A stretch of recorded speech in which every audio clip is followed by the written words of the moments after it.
वृषभ राशि वाले बंधु, आप सभी का बहुत बहुत स्वागत है, हृदय से अभिनंदन है, आभार है शिवप्रिया भिंड यूट्यूब चैनल में। तो वृषभ राशि वालों, ध्यान से सुनिए, क्योंकि अपने पांव पर ही कुल्हाड़ी मारने वाले हो। कुछ ऐसा करने जा रहे हो जो आपके जीवन की बर्बादी का कारक बनेगा। ये बातें नहीं है, ये हकीकत है, सच्चाई है आपके जीवन की। इन्हें बिल्कुल भी हल्के में मत लेना। एक बार हमारे इस कार्यक्रम को ध्यान से देख लेना, उसके बाद जो मर्जी वो फैसला लेना। आपकी नियति आपको खींचकर ले ही जाएगी जहां ले जाना होगा। फिर भी हमारा काम है कि हम आपको कुछ समय के लिए रोकें, कुछ बातें बताएं, कुछ चेतावनियां, कुछ सावधानियां बताएं और आपके मन में वो जागृति लेकर आएं कि महामाई की कृपा और आशीर्वाद से आप आने वाली अड़चनों को रोक पाएं, गलत मार्ग पर जाने से रुक जाएं और दिव्य कृपा प्राप्त करके जीवन में उन्नति प्राप्त करें। बड़ा ही अद्भुत कार्यक्रम है आज का। कुछ ऐसी बातें हम आपको इस कार्यक्रम में आज बताएंगे जिन्हें आपको शायद अब तक किसी ने नहीं बताया। आपकी बुद्धि खोलने का कार्य करेंगे ये बातें। साथ ही आपको हम बताएंगे 3 ऐसे काम जो आप करने वाले हैं अगले 3 से 5 दिनों में, जो आपके जीवन के लिए बहुत ही विनाशकारी होंगे। आपकी ना केवल आर्थिक स्थिति खराब करेंगे, मानसिक और पारिवारिक स्थिति यानी संबंधों के साथ आपकी स्थिति खराब कर देंगे। यानी आपको भावनात्मक तौर पर भी तोड़ेंगे, आपको मानसिक तौर पर भी और आपकी आर्थिक तौर पर भी। कहने का मतलब यह है कि ये समय और काल ऐसा है जिसमें आप खूब उन्नति करेंगे, लेकिन यहाँ बाधाओं की भी कोई कमी नहीं है।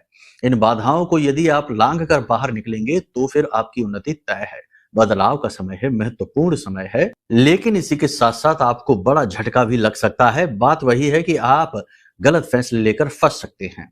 बुध और शुक्र एक साथ हैं, अच्छा योग बना रहे हैं, लेकिन सूर्य और केतु भी एक साथ है, इन्हें नहीं भूलना है। और आने वाले 2 दिनों में 2 से सवा 2 दिन के आसपास चंद्रमा भी सूर्य के साथ मिलकर केतु के साथ त्रिग्रही योग बना रहा है। ये भी अच्छा नहीं है। कई जगह पर यह आपको भावनात्मक तौर पर बड़ा ही कंफ्यूज कर देगा। आप देखेंगे कि आने वाले 2 दिनों 2 सवा 2 दिनों तक आपकी विचारिक क्षमता कमजोर हो जाएगी, निर्णय लेने की क्षमता कमजोर हो जाएगी, पिता से संबंध खराब हो जाएंगे और सरकार की तरफ से मिलने वाली राहतें, सपोर्ट बंद हो जाएंगे या कम हो जाएंगे। मान सम्मान में भी कमी आ सकती है और किसी प्रकार का लांछन भी आपके ऊपर लग सकता है। लेकिन ये सारी चीजें तो बदल भी जाएंगी। लेकिन इस बीच अगर आपने कहीं गलत फैसले ले लिए, जो कि हम आपको बताने वाले हैं कि 3 गलत फैसले आप लेने वाले हैं, ये फैसले आपने ले लिए तो इनकी कीमत लंबे समय तक चुकाते रहेंगे। याद रखना कि जिंदगी हर बार नई शुरुआत करने का और वापसी करने का मौका नहीं देती है, इसलिए चीजों को समझते हुए आगे बढ़ना चाहिए। नादानी, लापरवाही बर्बादी के अलावा कुछ नहीं लाती। ये केवल बचपने तक ठीक रहती है। उम्र बढ़ने के बाद, जिम्मेदारी आने के बाद सावधानी ही एकमात्र उपाय होता है। कार्यक्रम में हम आपको बताएंगे 5 बड़ी भविष्यवाणियां जो आपके जीवन से जुड़ी हुई हैं, जो आपको पल प्रतिपल गाइड करेंगी। जैसे कि एक पिता अपने बालक को पल प्रतिपल गाइड करता है, वैसे ही गुरु होने के नाते हम आपको गाइड करेंगे। देखो, अब कोई कहे कि आप हमारे गुरु कहां से हो गए? अरे भाई, आप हमारा कार्यक्रम देख रहे हैं, 4 बातें ज्ञान की ले रहे हैं, तो बस इतने से ही गुरु शिष्य का बन जाता है। नहीं मानना है तो कोई बात नहीं, जबरदस्ती नहीं है। फिर भी हमारा धर्म, हिंदू धर्म, सनातनी परंपरा ये कहती है कि कोई यदि आपको 2 बातें भी ज्ञान की दे देता है तो आपका कायदे से वह गुरु ही बन जाता है। इसीलिए हमारे यहाँ माता पिता को भी गुरु कहते हैं, भाई को भी गुरु कहते हैं और मित्र को भी गुरु कहा था। यहाँ तक कि धर्म पत्नी तक को गुरु का दर्जा दिया जाता है, अगर वह आपका मार्गदर्शन करे, आपको सन्मार्ग पर लेकर जाए तो। बातें बहुत अच्छी अच्छी हैं, बहुत प्यारी हैं, बहुत ही शुभ कार्यक्रम है। डरना नहीं है, कुछ भी डरावना नहीं है, कुछ भी खतरनाक नहीं है, बस बचना है। और बचना कैसे है, हम आपको बताएंगे और आप उन कार्यों को करेंगे और आप बचेंगे। बाकी माई की कृपा तो आप तक पहुंचेगी ही, 100% गारंटी है। चलिए, इसी के साथ साथ कार्यक्रम के अंत में आपको बताएंगे वो एक महा उपाय, बहुत बड़ा प्रयोग है, जो हमने कहा था पिछले कार्यक्रम में कि हमने लगभग 2.5-3 महीने पहले 5-6 लोगों को दिया था वो प्रयोग। लेकिन उसका आज हमें, लोगों ने वैसे तो लंबे समय से बता रहे हैं, लेकिन आज हमें पूरा ये आंकड़ा मिला कि वो बहुत ही अच्छा उपाय था और बहुत ज्यादा बेहतर रिजल्ट लेकर वो आया। 5-6 लोगों में से एकाध लोगों को छोड़कर बाकी सभी लोगों के जीवन में उनकी इच्छा पूरी हो गई उस उपाय के माध्यम से। तो वो उपाय हम आपको बताएंगे कार्यक्रम के अंत में। पूरे भाव के साथ कार्यक्रम को देखना है, ठीक है? चलिए, महामाई को याद करते हुए कमेंट बॉक्स में पूरे भक्ति भाव के साथ लिख डालिए, जय मां भद्रकाली कृपा करो। साथ ही साथ लिख दीजिए कि मैं भी माई के परिवार का हिस्सा हूं। बन जाइए माई के परिवार के हिस्से, कोई नुकसान नहीं है इसमें, फायदे ही फायदे हैं। ठीक है। अब एक और विशेष बात है कि 27 अगस्त को जो कि गणपति पर्व प्रारंभ हो रहा है, गणपति शुभ के कारक हैं, मंगल कारक हैं, तो आपके जीवन में भी शुभ घटनाएं आ सकती हैं। कैसे? हमने एक अनुष्ठान का आयोजन किया है जिसमें हम स्वयं इस अनुष्ठान को कर रहे हैं महामाई मां बगलामुखी की शरण में, उनकी कृपा और आदेश से। इसमें होगा ये कि नवग्रह शांति हवन होंगे, साथ ही माई के चरणों में आपकी अर्जी लगाई जाएगी। अब आपके जीवन में ग्रहों से कोई दोष आ रहा है, आपके देवता आपसे नाराज हैं, किसी प्रकार की नकारात्मकता है आपके जीवन में, सारी चीजों का समाधान एक ही जगह एक ही समय पर किया जाएगा। आप चाहें तो इसमें भाग ले सकते हैं। अधिक जानकारी के लिए नंबर वीडियो में दिए गए हैं, इन नंबरों पर फोन करिए, सहायक आपको सारी बातें स्पष्ट तौर पर बता देंगे। जाहिर सी बात है, थोड़ी सी दक्षिणा भी लगेगी क्योंकि ये चीजें एकत्रित करनी होंगी, बहुत सारी व्यवस्थाएं बनानी होंगी, तो वो सारी दक्षिणा थोड़ी बहुत उसमें से अंश आपका भी लगेगा, लगना भी चाहिए क्योंकि ये आपका काम है, आपके मूल्य से ही होगा तो ज्यादा फलित होगा। ठीक है। बाकी आप जानते ही हैं कि जो पूजा पाठ करने वाले भक्त होते हैं, सेवक दास होते हैं, ये धनपति नहीं होते, तो हम पे इतना पैसा नहीं है कि हम सबकी अर्जियां एक तरफ से लगा दें। ठीक है। तो इस पर आप कुतर्क ना करें। अगर मन में जरा भी शंकाएं आए तो बिल्कुल भाग ना लें, कोई जबरदस्ती नहीं है। ठीक है। कोई शंका नहीं, कोई मन में किसी भी प्रकार की कोई बात नहीं, बिल्कुल निष्पक्ष होकर बिना किसी भेद के आइए, स्वागत है आपका। तो चलिए अब अपने मूल विषय को शुरू करते हैं। अब बात करते हैं पहले 5 बड़ी भविष्यवाणियों की, फिर बात करेंगे उन 3 घटनाओं की, उन 3 गलत फैसलों की जो आप लेने वाले हैं। जय माई की। बंधुओं, ज्योतिष और तंत्र विद्या के क्षेत्र में आचार्य अमित एक जाना माना नाम है। पूज्य गुरुदेव के साधनाओं और ज्योतिष विद्या के अनुभव बेहद दिव्य है। जी हाँ, पूज्य गुरुदेव ने जिसकी भी कुंडली का विश्लेषण किया और कुंडली के अनुसार उसे सटीक उपाय व महामाई माँ बगलामुखी की विशेष कृपा दी, उसके जीवन में सकारात्मक बदलाव तो आ ही है। फिर चाहे समस्या कितनी ही कठिन क्यों ना हो, समाधान तो अवश्य हुआ है। अब ऐसे में यदि आप भी अपने जीवन की किसी बड़ी समस्या से जूझ रहे हैं, जैसे कि कर्जा बढ़ता ही जा रहा है, काम धंधा और व्यापार सब रुक चुका है, रिश्ते नातों में तनाव हद से ज्यादा बढ़ गया है, पूरा जीवन ही नकारात्मकताओं से भर गया है, तो ऐसे में यही सही समय है जब आप श्रेष्ठ गुरु से मार्गदर्शन प्राप्त करें और जीवन के अंधकार को समाप्त कर दिव्य प्रकाश की ओर कदम बढ़ाएं। वीडियो में दिए गए नंबरों पर तुरंत संपर्क करिए और अपनी कुंडली का विश्लेषण व समाधान पूज्य गुरुदेव के द्वारा करवा लीजिए। देर ना करें, आपके देवी देवताओं के आशीर्वाद से ये मौका खुद चलकर आपके पास आया है, इसे गंवाना नहीं है। अभी फोन करें और गुरुदेव से मार्गदर्शन प्राप्त करें। महामाई आपका कल्याण करें। धन्यवाद। तो सबसे पहले बात करते हैं आपके कार्य क्षेत्र की। कार्य क्षेत्र में आपकी परफॉर्मेंस काफी अच्छी रहेगी। शारीरिक बल का पूरा प्रयोग करेंगे, अपनी बुद्धि, अपनी तर्क शक्ति का पूरा प्रयोग करेंगे और इसका पूरा लाभ भी आपको मिलेगा। हालांकि उच्च अधिकारी किसी के कान भरने की वजह से थोड़ी बहुत आपसे नाराज से दिख सकते हैं, लेकिन आप अपना काम करके उनका दिल जीत लेंगे। ठीक है। और इसी के साथ साथ कभी कभी आपके मन में नकारात्मक विचार भी आएंगे, जैसे कि हमने कहा कि चंद्रमा और केतु और सूर्य तीनों का त्रिग्रही योग बनने वाला है, तो इसकी वजह से हो सकता है कि थोड़ी बहुत नकारात्मकता आपके मन में आएगी। आपको डर भय लग सकता है, थोड़ा बहुत किसी अनजानी घटना को लेकर भयभीत आप रह सकते हैं, अंदर से थोड़ा सा लगेगा, लेकिन ये चीजें बड़ी जल्दी ही आपसे दूर भी हो जाएंगे। आप अपने मनोबल का पूरा प्रयोग करेंगे। फिर भी देखो, हम आपको बताएं, किसी भी कुंडली में, किसी भी पत्री में जब सूर्य ही खराब हो जाता है, गुरु भी किसी प्रकार से खराब हो जाता है, चंद्रमा खराब हो जाता है, तो ये जो ग्रह हैं ये इंसान के आत्मबल के कारक हैं, उसकी पॉजिटिव एनर्जी के कारक होते हैं। और यही दूषित होने लग जाए तो समझो कि उसके ऊपर तंत्र मंत्र का बड़ा भारी डर रहता है। तो हो सकता है कि अगले 3 से 5 दिनों में किसी दिन आपके साथ कुछ गलत हो जाए, कोई दुर्घटना हो सकती है, कोई बीमारी आ सकती है, कोई अचानक खर्चा आ सकता है, कोई लांछन आरोप लग सकता है, या फिर यूं ही आपका मन किसी बात को लेकर डरा हुआ भयभीत सा हो सकता है, आपको अकेलेपन का एहसास हो सकता है। यदि ऐसा कुछ होता है तो आपको डरने की कोई आवश्यकता नहीं है। महामाई माँ बगलामुखी हमारी आराध्य देवी, हमारी माँ आपके साथ हैं। आप इस कार्यक्रम को देख रहे हैं, इसके लिए बस आपको इतना करना है कि देखो, जो वीडियो में नंबर दिए गए हैं ये धाम के नंबर हैं। इन नंबरों पर आप 9 बार जय मां बगलामुखी लिखकर भेजना। ठीक है। माई का नाम लिखकर भेजने से आपकी अर्जी लग जाएगी। अब ये क्या है, कैसी अर्जी है? ये भाव की अर्जी है ना। आपका भाव, आप करुणामयी होकर ऐसे माँ से अपनी अर्जी लगा रहे हैं, माँ से कह रहे हैं, माँ देखो हम बहुत परेशान, अचानक हम पे विपत्ति आई है, आप हमारी रक्षा करो, ऐसी अर्जी है। ठीक है। और जैसे ही आप ये लिखेंगे आपको अच्छा महसूस होना शुरू हो जाएगा। सैकड़ों लोग हमारे पास इस तरह से आ रहे हैं। इन नंबरों पर फ़ोन करते हैं, व्हाट्सएप पर ऐसे मैसेज कर देते हैं, फ़ोन नहीं करते हैं क्योंकि ऐसे फ़ोन उठा पाना संभव नहीं। तो ये मैसेज करते हैं, 9 बार लिखते हैं, ठीक है? तो 9 बार आप भी लिखिए। इसी के साथ-साथ आपको एक मंत्र जो वीडियो पर दिखाई दे रहा है स्क्रीन पर, इस मंत्र का आपको जाप करना है। प्रक्रिया वही है कि ये दोनों उँगलियों को ऐसे मिलाना, उँगली अंगूठे को, सुखासन में बैठ जाना है, आँख बंद करना है, माई के चित्र को मन में ध्यान करना है। चित्र नहीं है तो आपको हम वो भी भेज देंगे यंत्र के साथ में, ठीक है? और इस मंत्र का उच्चारण करना है।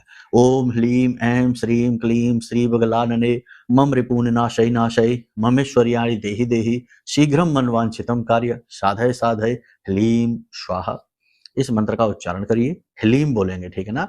ह्लीं बीज के बीच विराजत, माँ का है ये भाव, माँ का मंत्र है, ठीक है? और आप देखेंगे कि आपको बहुत अच्छी अनुभूति होगी, तुरंत आपका भय दूर होगा, तुरंत आपका शत्रु नाश होगा, तुरंत आपका मनोबल ऊंचा होगा, तुरंत आपको बहुत अच्छा महसूस होगा, हल्कापन सा महसूस होने लगेगा। बहुत ही बड़ा प्रयोग है, लेकिन बहुत ही सरल तरीके से हमने आपको बता दिया है। माई की अनुभूति के आधार पर ही, माई के आदेशों के आधार पर ही ये प्रयोग आपको हम दे रहे हैं। इसे आप कर लेना, तुरंत राहत मिलेगी, ठीक है? इसी के साथ-साथ हम आपको बता दें कि रुका हुआ धन आपका आपके पास आ सकता है, किसी प्रकार का अटका हुआ धन है, कहीं से आना होगा, वो आ सकता है। दुकान की बिक्री वगैरह है, वो ठीक-ठाक रहेगी, थोड़ी बहुत बढ़ भी सकती है, निराशाजनक स्थिति नहीं रहेगी। मित्रों से बात करके थोड़ा बहुत मन हल्का हो सकता है आपके घर में, अगले 3 से 5 दिनों में कुछ मेहमान आ सकते हैं, कोई रिश्तेदार वगैरह आ सकते हैं। कुल मिलाकर ये है कि ठीक-ठाक स्थिति रह सकती है। जीवन साथी के साथ थोड़ी बहुत अनबन हो सकती है, लेकिन बड़ी जल्दी ही फिर बात बन जाएगी। प्रेमियों का जीवन ठीक-ठाक चलेगा, प्रेम संबंध अच्छे रहेंगे। आपको व्यर्थ के विवादों में नहीं पड़ना है, किसी के व्यर्थ के विवाद में नहीं। किसी के व्यक्तिगत जो मुद्दे हैं, जो विषय हैं, उनमें आपको दखल-अंदाज़ी नहीं करनी है, हस्तक्षेप नहीं करना है, बिना मतलब में किसी को सलाह नहीं देना है और तनावपूर्ण स्थिति यदि कहीं बन रही है तो उस जगह को छोड़ देना है या बातों को इग्नोर कर देना है। लोग जानबूझकर ऐसी बातें बोलेंगे जो आपको चुभेंगी, आपको उकसाएँगी। ऐसी बातें बोलेंगे, लोग जानबूझकर आपसे उलझने की कोशिश करेंगे, आपकी मानसिक स्थिति को खराब करने की कोशिश करेंगे। ऐसी स्थिति में आपको पूरी तरह से सकारात्मक रहना है, चीज़ों को इग्नोर करना है।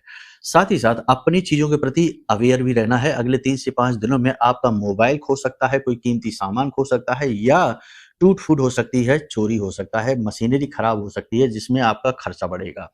नई मशीनरी आदि भी लेनी पड़ सकती है। साथ ही साथ अगले 3 से 5 दिनों में सिर दर्द और सिर में भारीपन की स्थिति आपको महसूस हो सकती है, साथ ही आँखों में जलन और आँसू आने की समस्या भी रह सकती है। ये समस्या लगातार आपको परेशान कर सकती है। शाम होते-होते हल्का बुखार और तनाव की स्थिति भी आपको महसूस होगी। अपने आय और व्यय के संतुलन को बनाने की आप कोशिश करें। ऐसा हो सकता है कि आवक कम होगी, पैसा खर्चा ज़्यादा होगा, नियंत्रित नहीं, अनियंत्रित खर्चा होगा। आप उसको नियंत्रित नहीं कर पाएँगे। लेकिन यहाँ पर आपको संतुलन बनाने की कोशिश करनी है, उतना ही हाथ खोलना है जितनी की आवश्यकता है। भावनात्मक होकर किसी की मदद करने की कोशिश ना करें, खास तौर से पैसे को लेकर। किसी की भी मदद करने की कोशिश ना करें। ये साधारण सी परिस्थितियाँ हैं, अपनी सेहत का विशेष ख़्याल रखें। गले में, छाती में किसी प्रकार का कोई इन्फेक्शन, दर्द रह सकता है। कोई पुरानी एलर्जी वगैरह भी आपकी उखड़ सकती है।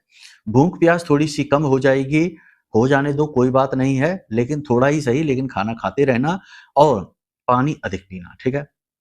ये साधारण सी सलाह है आपके लिए। योग, प्राणायाम, अध्यात्म बेहद आवश्यक है। भगवान के प्रति थोड़ी-सी अरुचि मन में उत्पन्न हो सकती है, लेकिन धर्म, भगवान और अध्यात्म से अरुचि पैदा करने से कुछ नहीं होगा। हमारा गुज़ारा धर्म में ही है, शरण में ही है और भक्ति में ही है। बाकी उल्टी-सीधी बातें, फिजूल की बातें दिमाग में लाने की ज़रूरत नहीं है। आपके आस-पास कुछ लोग ऐसे हैं, जो बेसिर-पैर की, बेतुकी बातें करते हैं और धर्म का तिरस्कार करते हैं, भगवान का तिरस्कार करते हैं, विरोध करते हैं। ऐसे लोगों से आप दूर रहिए।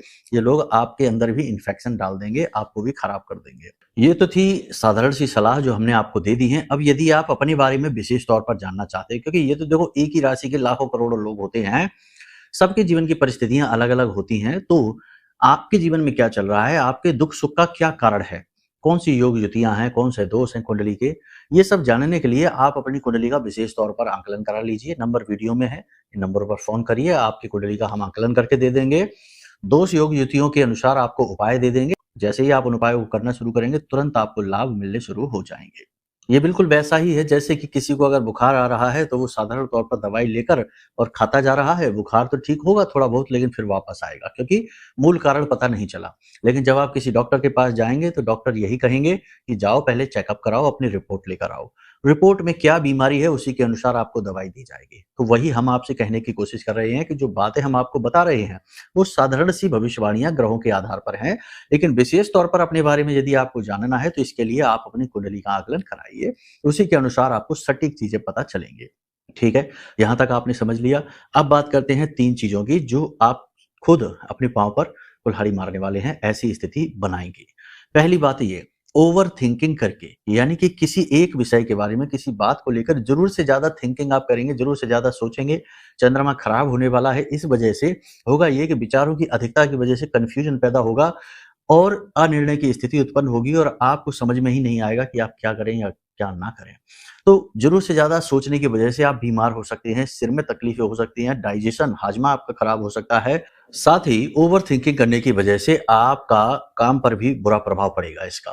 तो कुल मिलाकर ये है कि आपको ज़रूरत से ज़्यादा सोचना नहीं है, जो चीज़ें आपके नियंत्रण से बाहर है, उनके बारे में आपको ज़्यादा विचारशील नहीं बनना है। जो आप कर सकते हैं बस उतना ही करिए, पहली चीज़ तो ये। दूसरी चीज़ ये कि आप किसी की मदद करने की कोशिश करेंगे और उस चक्कर में आप अपना सब कुछ लुटा देंगे, अपने पैसे, अपनी ज़रूरत की सारी चीज़ें उसको दे सकते हैं। तो मतलब ये है कि ज़रूरत से ज़्यादा किसी की मदद करने की आप कोशिश ना करें। तीसरा ये कि आप अपने स्वास्थ्य के प्रति थोड़ी-सी लापरवाही दिखाएँगे, तो ये आपके ऊपर भारी पड़ेगी। हमने अभी आपसे कहा कि आप ऐसी स्थिति में फँसेंगे कि जब आपका खाना-पीना भी कम हो जाएगा, स्वास्थ्य कमज़ोर होने लगेगा, तो थोड़ा इस पर आपको ध्यान देने की आवश्यकता है। खाना बिल्कुल भी ना छोड़ें, काम भी करें लेकिन अपनी सेहत का भी ख्याल रखें, ये भी बहुत आवश्यक है। इसी के साथ-साथ सबसे महत्वपूर्ण बात ये कि देखो, अपने धर्म, अपने भगवान और अपनी आस्था पर कभी भी किसी भी प्रकार का कोई सवाल नहीं उठाते हैं। ये बहुत ही गलत होता है। हमारा जो संस्कार है, हमारे जो धर्म है, हमारी जो गुरुजन हैं, जो हमारे मार्गदर्शक हैं, वो हमें हर पल प्रतिपल यही कहते हैं कि हमें सतमार्ग पर चलना है, ईश्वर में विश्वास रखना है और अपने भगवान की कृपा और अपनी आस्था पर हमें पूर्ण विश्वास होना चाहिए। कोई भी शक नहीं। लेकिन आज के समय में वातावरण थोड़ा नेगेटिव हो गया है, तो चीज़ों को लोग गलत तरीके से प्रेज़ेंट करते हैं। किसी को मन को भ्रमित करने की पूरी कोशिश करते हैं। उल्टे-सीधे विचार, तथ्य, तर्क, कुतर्क सब लगाते हैं कि कैसे भी करके अधर्म फैले और धर्म में लोगों का विश्वास कम हो। तो इस चक्कर में पड़कर आप कहीं ऐसा ना कर देना कि आप अपने देवताओं का अपमान कर दें, अपने पितृ पूर्वजों का अपमान कर दें और अपने धर्म का अपमान कर लें और मन में भी इनके लिए नेगेटिविटी भर लें। ऐसा करना भी आपके लिए बड़ा जोखिमपूर्ण होगा, बड़ा ही खतरनाक होगा, तो ये आपको नहीं करना है। आप अपने मार्ग पर डटे रहिए। देखो जीवन है, सुख-दुःख का मेला है। आज दुःख है, कल सुख है, फिर दुःख है और अगर दुःख ही दुःख है भी तो क्या दिक्कत है? अमर तो है नहीं, हज़ारों साल तक तो जीवन हम जिएँगे नहीं। जितना भी मिला है अपने कर्म का हमें मिला है, उसी को देखिए, उसी में सुखी रहिए। जो भी मिला है, स्वस्थ शरीर तो मिला है, कम से कम हमारे 2-4 ही सही लेकिन रिश्ते तो हैं। सारी दुनिया भर की माया, सारा दुनिया भर का सुख तो मिल नहीं जाएगा, सबके हिस्से में नहीं आता, अगर किसी को मिल भी गया तो वो उसका प्रारब्ध है। कुल मिलाकर ये है कि देखो संतुष्टि ही सबसे बड़ा सुख है। तो जैसा भी है, जो भी है, उसमें खुश रहिए। छोटी-छोटी चीज़ों में खुशियों को ढूँढिए। बहुत छोटी, एक बालक को देखिए कितनी छोटी-छोटी, एक कागज़ यहाँ से उड़कर वहाँ जाएगा, वो उसको देखकर ही खुश हो जाएगा। तो बालक बन जाइए, है ना? बालक हैं भी हम, भगवान की नज़र में, महामाई की दृष्टि में बालक ही तो हैं हम। तो एक बालक बनकर रहिए, अभिलाषी रहिए, लेकिन चीज़ों के प्रति इतना मोह उत्पन्न न कर लीजिए कि जीवन ही बुरा लगने लग जाए। ठीक है? अगर आपको हम समझा पाए हैं अपनी बात तो ठीक है, और बाकी कोई बात नहीं है, आपको फिर जो समझ में आ रहा है वैसे ही चलिए। जीवन आपका है, निर्णय आपका है और फिर आपके ही उपलब्धियाँ हैं, सुख-दुःख हैं, ठीक है? याद रखना कि कई बार ऐसा होता है कि हम अपना स्वर्ग और अपना नर्क खुद ही अपने अंदर उत्पन्न कर लेते हैं अपने विचारों से, ठीक है? तो आप देखिए कि आप स्वर्ग बना रहे हैं अपने लिए या नर्क बना रहे हैं। बाहर की परिस्थितियाँ बदलने वाली नहीं है, दुनिया बदलने वाली नहीं है। आप बदल पा रहे हैं कि नहीं स्वयं को? इसीलिए तो कहा जाता है कि हम बदलेंगे, जग बदलेगा, हम सुधरेंगे, जग सुधरेगा। तो हमारी सुधरने की ही तो आवश्यकता है। खैर, यहाँ तक सारी बात आपने समझ ली। अब बात करते हैं उस एक प्रयोग की, जो बहुत ही महत्वपूर्ण है। इस प्रयोग के माध्यम से आप बड़ी से बड़ी इच्छा मनोकामना को पूरी कर सकते हैं। जल्दी-जल्दी बताएँगे, अगले कार्यक्रम में इसके बारे में विस्तार से बात करेंगे, ठीक है? आपको क्या करना है कि किसी भी दिन से आप इस प्रयोग को शुरू करें, 21 दिन का ये प्रयोग है। एक आपको कॉपी लेनी है, रजिस्टर लेना है, एक मोटा सा नहीं, पतला सा रजिस्टर ले लीजिए। जैसे ये रजिस्टर है हमारे पास में, देखो ऐसा एक रजिस्टर ले लीजिए और इसमें आपको क्या करना है कि हमारी आराध्य देवी हैं, हमारी माँ है, इनकी कृपा से आपकी इच्छा पूरी होगी। तो इसमें पहले पेज में आपको लिखना है जय माँ बगला मुखी, ठीक है। और उसके नीचे आपको लिखना है अपनी वो इच्छा, वो मनोकामना। पॉजिटिव वे में लिखेंगे उसे, नेगेटिव वे में नहीं लिखना है, ठीक है। जैसे कि आप ये नहीं लिखेंगे कि हमारे पास नौकरी नहीं है, हमारे पास बिजनेस नहीं है, हमारे पास कर्जा बहुत ज्यादा है। आपको लिखना है कि हमें नौकरी चाहिए। आप लिखेंगे कि हमें व्यापार में उन्नति चाहिए। आप लिखेंगे कि हमें कर्जे से मुक्ति चाहिए। उसी बात को पॉजिटिव वे में लिखेंगे। ये एक तरीके की मांग है उस ब्रह्म से जो आपको हमेशा देने के लिए तैयार बैठे हैं, लेकिन आपके अंदर नेगेटिविटी की वजह से, आपकी मनोधारणा की वजह से वो आपको दे नहीं पा रहे हैं। तो आपको ये लिखना है और उसके बाद में आपको वो कॉपी जो है ना, रात्रि के समय अपने सिरहाने रखकर सोना है। सुबह जब आप सोकर जागें तो आंख जैसे ही बिस्तर पर आपकी खुले, आप बैठ जाइए, पालथी मार के बैठ जाइए और अपनी हथेली आगे दृष्टि करिए, देखिए और मंत्र बोलिए, कराग्रे वसते लक्ष्मी, कर मध्य सरस्वती, कर मूले च गोविंदा, प्रभाते कर दर्शनम। इसके बाद हथेलियां मल के अपनी आंखों से अपने चेहरे पर ऐसे, ठीक है। ये आपका शुद्धिकरण हो गया है। अब आपको वही कॉपी उठानी है और उस कॉपी में अगले पेज पर फिर से यही लिखेंगे जय माँ बगला मुखी, अपनी इच्छा लिखेंगे और उसके बाद नीचे माई का नाम लिखना शुरू कर देंगे। जय माँ बगला मुखी, जय माँ बगला मुखी, जय माँ बगला मुखी लिखना शुरू कर देंगे।